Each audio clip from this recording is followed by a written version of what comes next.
Olá, nós vamos conversar agora sobre a regulação das redes sociais. O nosso convidado é o senador Alessandro Vieira, autor de 2 projetos sobre a regulamentação do assunto, e este é o Senado Notícias Especial. Senador, seja muito bem-vindo aqui, obrigada pela sua presença aqui no programa.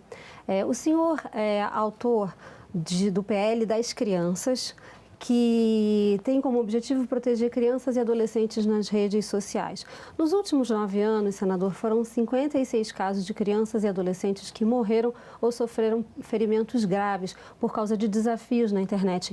Em abril, o senhor lembra, foram 2 meninas que morreram por causa do desafio do aerossol. Como que o projeto pode impedir que esse tipo de coisa aconteça?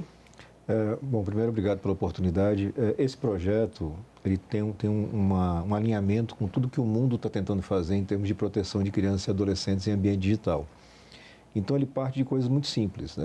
A necessidade de que a empresa, a plataforma que fornece o serviço, se esforce ao máximo para proteger essa criança, seja na configuração do aplicativo, seja na viabilização do controle parental, ou seja, que os pais possam ter um acesso facilitado para proteger seus filhos, suas crianças, e também a identificação perfeita de quem é essa criança, de se efetivamente é uma criança que está naquele ambiente. O que a gente percebe é que as plataformas, embora tenham já tecnologia suficiente, recurso suficiente, elas não se dedicam a isso porque o interesse é meramente econômico. E a consequência é trágica, não só os casos de desafios, mas principalmente instigação de suicídio, automutilação e danos severos à estabilidade emocional e psicológica de crianças. O que esses casos expõem sobre a fragilidade dessas crianças nesse meio digital? Quando você está na vida real, como a gente diz, qualquer pai, qualquer mãe orienta seus filhos no sentido de não vá para determinado ambiente, não fique sozinho num lugar escuro, não fale com estranhos, não converse com estranhos, enquanto que no ambiente digital não. Por falta de informação, por falta de condições técnicas, às vezes, os pais não orientam, eles se sentem confortáveis porque seu filho, sua filha, está dentro de casa, com seu telefone ou no seu computador. Só que hoje a seara digital ela é tão ou mais perigosa do que a vida real, porque ela permite que as pessoas se aproximem, pessoas que estão totalmente distantes se aproximem. E isso abre a porta para agressores, que vão desde essas pessoas que são claramente sádicos, ou seja, pessoas que têm prazer em ver o sofrimento de outros, há pessoas que têm interesses comerciais, exploração sexual infanto-juvenil, pornografia envolvendo crianças e adolescentes. Tudo isso prolifera nesse mercado digital e as empresas, desde que a gente consiga aprovar a legislação, como a gente aprovou já no Senado, responsabilizando mais essas empresas, cobrando mais delas, você vai ter um resultado de maior proteção para crianças. Senador, existe uma forma de reconhecer, de identificar essas pessoas que cometem esses crimes, que aliciam essas crianças, esses sádicos, como o senhor está falando? Sim, todo acesso na rede social ele deixa um rastro digital. Mas sem uma legislação adequada, essa busca ela fica muito mais lenta, muito mais difícil. E ela vai acontecer, em regra, muito depois de um número grande de vítimas. Eu vou lhe dar o exemplo da plataforma que é chamada Discord. Já vão alguns anos de fatos gravíssimos que ocorrem no ambiente dessa plataforma, identificados, mapeados, e não temos nenhuma alteração significativa na segurança das pessoas. A plataforma continua funcionando com um número imenso de usuários e não assume a responsabilidade necessária para proteger crianças e adolescentes. Então, acho que a legislação é o caminho necessário. A gente sabe que algumas pessoas têm medo de legislar sobre redes sociais, sobre internet, mas é fundamental no ambiente que nós vivemos, desde que você tenha algumas cautelas, que a gente teve no Senado, nos 2 projetos que a gente já votou sobre essa matéria, que é o cuidado de não entrar na seara do conteúdo individual, da liberdade de expressão. As pessoas, tanto no projeto inicial, lá o 2630, que nós aprovamos já há alguns anos, e esse agora, o 2628, são projetos que preservam integralmente a liberdade de expressão das pessoas, não entram nessa seara, não viabilizam censura prévia ou coisa parecida, nada disso, mas responsabilizam as plataformas, cobram contas falsas e exigem identificação das pessoas, alinhado com o que a nossa Constituição exige. Como é que é feita essa diferenciação do que é um conteúdo individual que deve ser preservado, não haver uma censura e também de poder responsabilizar essas pessoas e impedir que elas façam esse tipo de aliciamento? Porque essa é uma das críticas aos projetos, não é? de favorecer a censura, de prejudicar a liberdade de expressão, mas é uma linha muito tênue, né, senador? Sim, mas são críticas baseadas não no conteúdo dos projetos, mas em preconceitos próprios das pessoas, né? As pessoas partem de premissas que não são verdadeiras. Os textos que o Senado já votou e aprovou, tanto faz um como o outro, preservam totalmente a liberdade da pessoa. E, inclusive, estabelece um devido processo legal de proteção desse usuário diante da plataforma, porque hoje as plataformas já fazem remoção de conteúdo em alto volume, diariamente. E você, usuário, não tem direito a um devido processo, você não tem direito de resposta, você não tem como buscar informação de por que o seu conteúdo foi deletado ou não. A gente tem todo um processo criado nos dois projetos para isso, para proteger esse usuário. E é muito simples diferenciar o que é conteúdo individual e o que é conteúdo criminoso. A legislação penal que vale para o ambiente real é a mesma do ambiente digital. Então, se o conteúdo que você publicou, ele representa algum tipo de veículo para exploração sexual infanto-juvenil, o crime está previsto lá no Código Penal, não é um crime novo, é o mesmo crime. A estratégia que muda porque o ambiente é digital, então eu preciso que a plataforma seja ativa em identificar esse tipo de conteúdo e reportar para as autoridades. Porque na medida em que ela presencia, ela testemunha, ela viabiliza a ampla circulação desse conteúdo criminoso, ela é corresponsável. Ela tem que assumir a responsabilidade. Toda a lógica processual caminharia nesse sentido. Então, a gente tem que tirar de lado o que virou um debate ideológico, politiqueiro, e cuidar do que é mais importante. E quando o Senado dá esse passo importantíssimo de aprovar o 2628, que hoje tramita numa comissão da Câmara dos Deputados com uma boa sinalização, a gente conseguiu dar um passo adiante. Então, as bancadas se uniram em torno disso. Nós temos parlamentares da bancada evangélica, de bancadas mais de esquerda, mais progressistas, absolutamente tranquilos com o texto, porque é um texto de proteção para criança e adolescente. Então, se começa a criar um entendimento maior, o tempo vai levando esse entendimento maior, para que as pessoas compreendam que não dá para ter uma terra sem lei. Então, o senhor acredita que ele está tramitando bem, está na Câmara, está tramitando bem? O senhor está otimista em relação à tramitação? A gente está acompanhando de perto a tramitação. O deputado relator, agora, se não me engano, Jadiel, o nome dele, do Maranhão, ele tem trabalhado bem a expectativa de apresentação do relatório já na volta do recesso e um compromisso do governo, do presidente Hugo Mota, de que você tenha a pauta em plenário com urgência. Porque a gente já deve ter aprendido, ou pelo menos deveria ter aprendido. Se a gente não legislar, a Justiça vai começar a criar regras cada vez mais detalhadas, invadindo uma seara que é do Legislativo, mas que, como a gente não legisla, acaba acontecendo. Então, a gente tem que legislar com cuidado, com propriedade. Eu acabei de voltar de um evento no Reino Unido, tratando sobre essa temática de proteção de crianças e adolescentes em ambiente digital. E o que a gente tenta fazer no Brasil é o que está se fazendo no mundo inteiro. É uma proteção para as crianças, uma proteção para adolescentes, sem cercear discurso de ninguém, sem entrar na seara do conteúdo ideológico que você publica. Não é esse o objetivo da lei, não era da outra. O objetivo é proteção e viabilização da prestação de serviço jurisdicional, ou seja, que a Justiça possa encontrar criminosos e puni-los.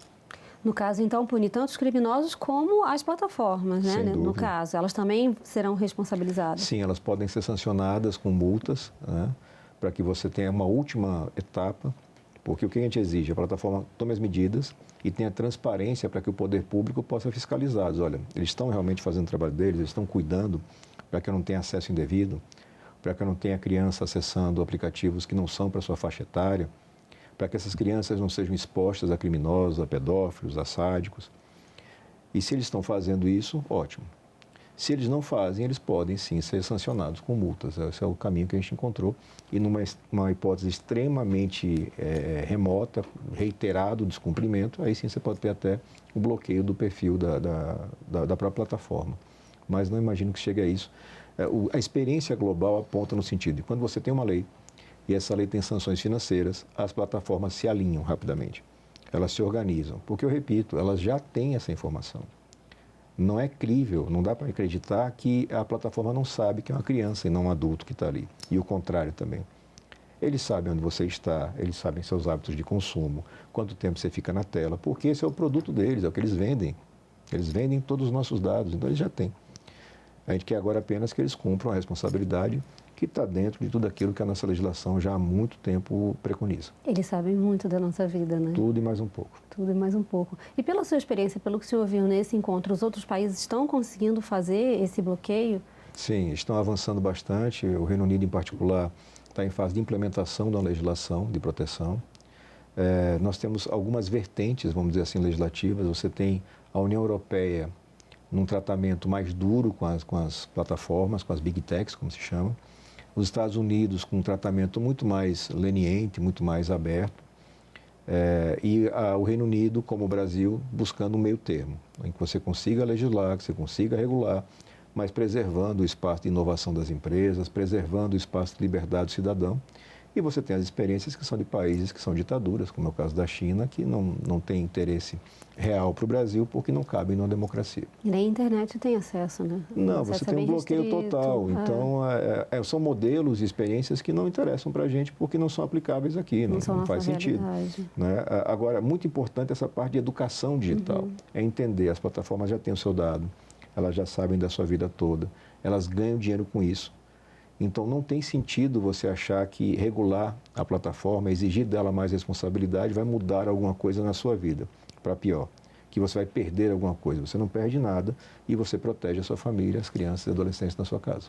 E o projeto fixa a idade mínima em 12 anos para a criança poder ter acesso. Como é que as plataformas conseguem regulamentar isso? Identificação facial? Elas têm algumas alternativas, né? Você vai desde da identificação de padrões faciais à exigência de apresentação de documento. Tem essas possibilidades todas a critério da plataforma. O que ela precisa provar para o Estado? Estou fazendo o meu trabalho de identificação. A cada dia, a cada hora, eu estou excluindo perfis, porque claramente existe uma burla à idade. Porque se você olhar, por exemplo, o termo de uso do Instagram, se eu não estiver enganado, o limite mínimo de idade é de 13 anos de idade. E você tem milhares de perfis de crianças. Milhares. Com acesso irrestrito. E imaginar que a plataforma não consegue identificar que ali é uma criança, aquele perfil da criança, é rir da inteligência do brasileiro.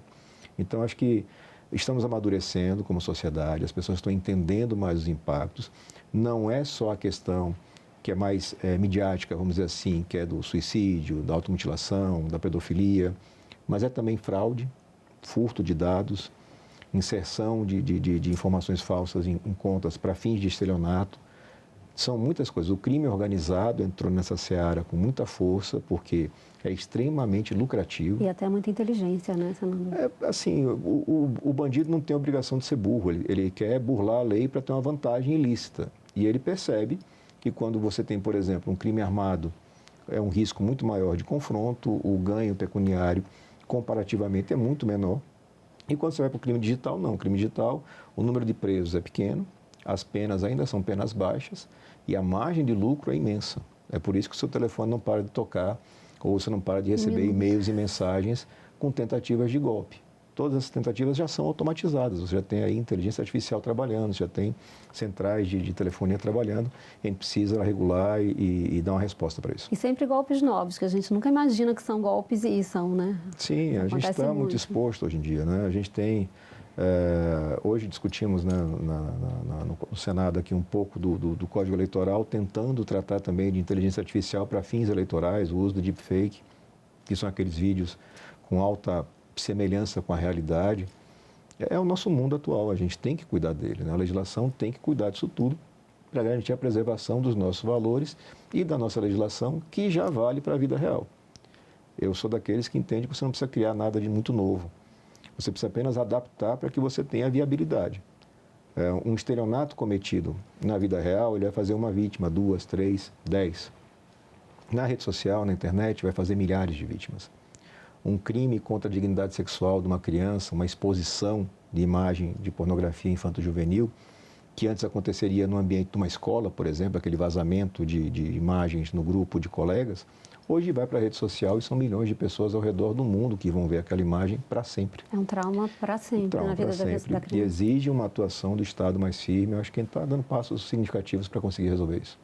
Sim, e o projeto prevê campanhas educativas, assim, como fazer com os pais? Os pais às vezes ficam desesperados e não sabem o que fazer, né? E eu acho que talvez as escolas e os professores também não estejam preparados para o que está acontecendo, né? Como que o senhor viu isso no seu projeto? A gente cuida da parte de educação, a necessidade das campanhas educativas, mas também quando você passa a obrigação de responsabilidade para as plataformas, elas passam a ter a obrigação de configurar aparelhos e aplicativos de fábrica no formato mais defensivo. Hoje, quando você pega e instala qualquer coisa, um perfil de YouTube que seja, a configuração inicial que vem para você ela é totalmente aberta.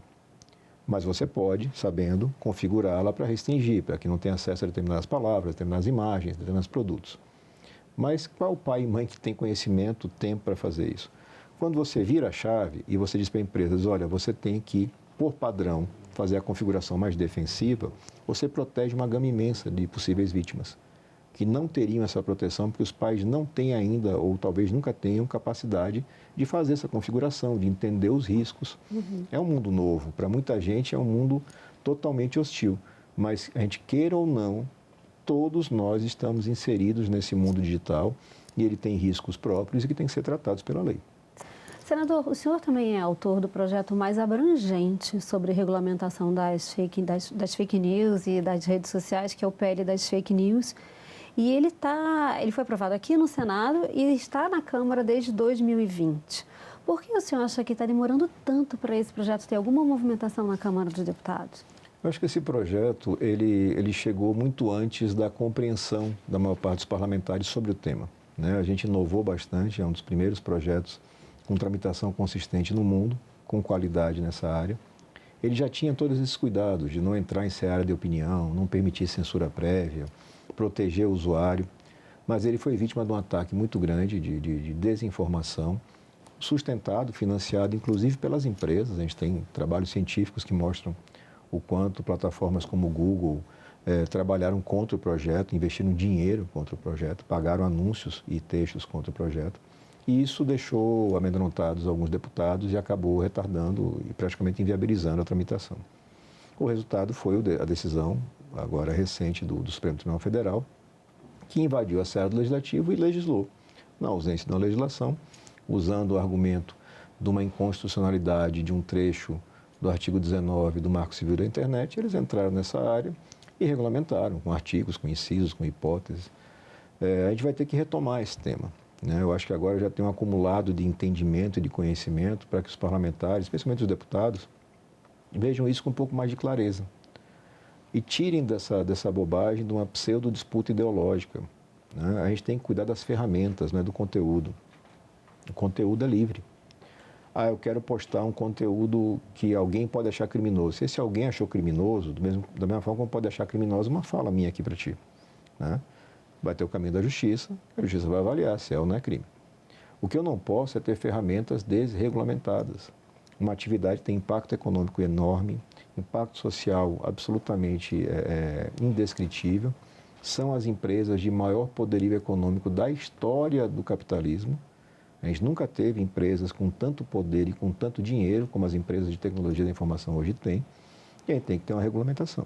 Então, acho que a gente vai ter que retomar esse debate. Eu acho que na volta do recesso, juntamente com o presidente Davi Alcolumbre aqui no Senado, a gente vai solicitar uma reabertura desse debate, trazendo as experiências de fora do Brasil, o nosso acumulado de experiência aqui no Brasil, para que a gente possa legislar. Eu acho que tem que ouvir novamente a sociedade, ouvir as empresas, mostrar os prejuízos que são gravíssimos para a sociedade e não cair em armadilhas, como armadilhas, por exemplo, que o Supremo acabou caindo, de criar tipos de ilicitude abertos, subjetivos, né, a pretexto de defesa da democracia.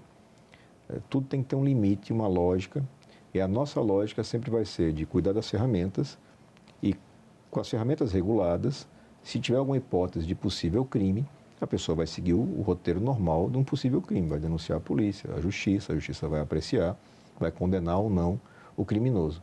Mas eu não vou ter mais as plataformas trabalhando como trabalham hoje, pensando apenas no seu lucro, que é gigantesco. O senhor pretende reativar o debate aqui no Senado ou fazer algum tipo de pedido na Câmara para que o projeto comece a andar mais na Câmara? O senhor acha que ainda existe esse... Vale o Senado trabalhar novamente sobre isso, até porque, pela natureza da casa, lá são 513 deputados, aqui nós 81 senadores. É mais fácil esse debate. E o perfil até etário de formação política do Senado, dos senadores, garante um afastamento maior, uma dependência menor das big techs. Nós temos hoje na Câmara dos Deputados vários deputados que dependem quase que integralmente das redes sociais para fazer a sua política, né? Para o bem ou para o mal, eles dependem desse ambiente. Então, a gente tem muito medo de desagradar as empresas. A gente tem muito medo de colocar uma legislação que essas empresas entendam como negativas e, entendendo negativa, comece a atacar o parlamentar. Porque eles fizeram isso no passado, quando a gente votou aqui o 2630 e quando ele chegou lá na Câmara dos Deputados. Eles fizeram um ataque muito intenso contra parlamentares. E é natural que eles tentem fazer isso novamente, não vai ser surpresa se eles fizerem. Mas acho que o Senado hoje já tem um acumulado de conhecimento que permite legislar com equilíbrio, entender o que é importante e o que não é, fugir de qualquer armadilha ideológica. Não dá para ter um Ministério da Verdade no Brasil, não dá para aceitar mais censura prévia, porque hoje o que nós temos, por decisão judicial, em vários casos, é censura prévia. Quando eu faço uma derrubada de perfil de uma pessoa, eu estou previamente censurando o que essa pessoa pode falar no futuro, e isso é uma aberração, né? Não poderia existir. Então a gente tem que legislar. Acho que é um momento oportuno. Sempre vai ser um debate difícil porque ele envolve atores com muito dinheiro, muita força. O senhor acredita que esse lobby ainda é forte? Ainda existe um lobby? É um dos lobbies mais fortes que você tem hoje no mundo. E isso é perceptível em qualquer país que você visite para tratar sobre o tema. Como eu disse, como a gente começou muito cedo nisso, a gente começou lá em 19 e conseguimos legislar em 20 já no Senado, no mundo inteiro o projeto que a gente fez é objeto de estudo, de análise, de debate de como a gente conseguiu fazer aqui e o que poderiam fazer lá. E muito claramente, em todos os países, você identifica uma atuação muito dura, muito intensa das empresas, porque elas querem manter esse capitalismo quase que medieval que elas exercem hoje. Elas vêm aqui ao Brasil, elas extraem todos os dados possíveis, elas enriquecem com esses dados e elas não respeitam legislação, elas não respeitam as pessoas, elas não se preocupam com as consequências para a nossa sociedade. Então, a gente tem que encontrar um ponto de equilíbrio e eu acho que a gente já tem técnica suficiente para isso. E o que o projeto aprovado hoje na Câmara, o que ele mudaria na prática hoje nas redes sociais? O principal é a responsabilização da empresa, a necessidade de que ela seja transparente, que ela diga, tanto faz qual seja a plataforma, a legislação que nós aprovamos, as duas que aprovamos aqui no Senado, elas fazem um primeiro filtro. Ela só se aplica para as grandes empresas. Porque se eu coloco uma obrigação dessa natureza para uma empresa pequena, eu vou estar matando a inovação. Ela não tem ainda recursos para tanto. Mas as grandes têm recursos de sobra. Elas conseguem fazer esse cuidado para evitar contas falsas, evitar que você receba propaganda sem saber que é propaganda, ou um vídeo falso, artificial, sem saber que é artificial, quando a plataforma já sabe. Então, esse dever de cuidado, essa necessidade da plataforma se responsabilizar, é uma evolução absolutamente necessária. Ela tem que vir daqui do Legislativo. Porque quando ela vem, como já veio do Judiciário, ela vem capenga. Ela vem sem ouvir todo mundo. Ela vem sem conseguir atender todas as necessidades. Aqui é a casa certa para começar esse debate e para ter definitivamente uma legislação. E existe possibilidade de fiscalizar essa atividade das com certeza, redes sociais? Com relatórios de transparência que apontem o que é feito, como é feito. Ninguém quer entrar no segredo industrial. Eu não quero saber qual é a mágica do algoritmo do TikTok que faz com que ele seja mais visto do que o algoritmo do Instagram. Vamos comparar assim. Não, eu não quero esse detalhe, não quero a fórmula da Coca-Cola. Mas ninguém pode vender Coca-Cola no Brasil que prejudica a saúde das pessoas ou que tenha no rótulo informações falsas. Eu não posso vender aquilo fora da faixa etária, se eu estiver falando de uma bebida alcoólica, por exemplo. Então, são uma série de regras que a gente já está acostumado na vida normal e que a gente tem que levar para a vida digital, que são de proteção das pessoas, não são de cerceamento de conteúdo, embora a gente saiba que no Brasil tem muita gente com vontade de censurar conteúdo, mas não é um caminho que a Constituição permita. O senhor propôs, inclusive, um conselho de transparência no projeto. Como que ele funcionaria? É o órgão para receber esses relatórios. No Reino Unido, quem faz esse papel é o equivalente à nossa Anatel. Eles recebem, eles interagem com as Big Techs e eles recebem os relatórios informando, olha, a gente está fazendo isso, a gente está utilizando essa estratégia para evitar que crianças acessem conteúdo proibido, a gente está usando esse tipo de estratégia para evitar que estelionatários possam patrocinar a sua isca para crime, porque se vocês não sabem, muitas e muitas vezes, na sua primeira busca do Google pelo seu banco de uso, o resultado que vai aparecer não vai ser o do banco mesmo, vai ser do estelionatário que pagou para o Google para colocar ali na frente o link dele falso. Então, claramente, o Google está ganhando dinheiro com estelionato. Em que mundo a gente pode achar que isso é normal e razoável? Nenhum. Então, a gente tem que regulamentar, cobrar mais essas empresas. Eu vivencio e interajo com empresas de tecnologia desde o primórdio do tempo que eu era delegado, quando a gente criou em Sergipe a primeira delegacia de combate a crimes cibernéticos. Eu sei como é difícil lidar com essas empresas, porque elas são muito grandes, muito poderosas, e elas se portam como se não precisassem respeitar países. Elas se colocam acima dos países porque elas têm muito mais dinheiro, muito mais poder e ficam se escondendo da responsabilidade. E a receita do bolo para resolver isso é simples: responsabilização, multas altas e proteção total do usuário. Senador, muito obrigada pela sua entrevista. Parabéns pela sua iniciativa, pela sua atitude, pelos projetos e sucesso nesses projetos. Que eles sejam aprovados na Câmara também e que eles virem uma realidade para melhorar essa situação em que nós vivemos. Muito obrigado. O senhor quer falar mais alguma coisa, dar uma última, um recado para as pessoas sobre esse assunto? Eu acho que o mais importante é que o cidadão compreenda de forma definitiva que a regulamentação que se necessita numa democracia como a brasileira para redes sociais é a mesma que nós temos na vida real.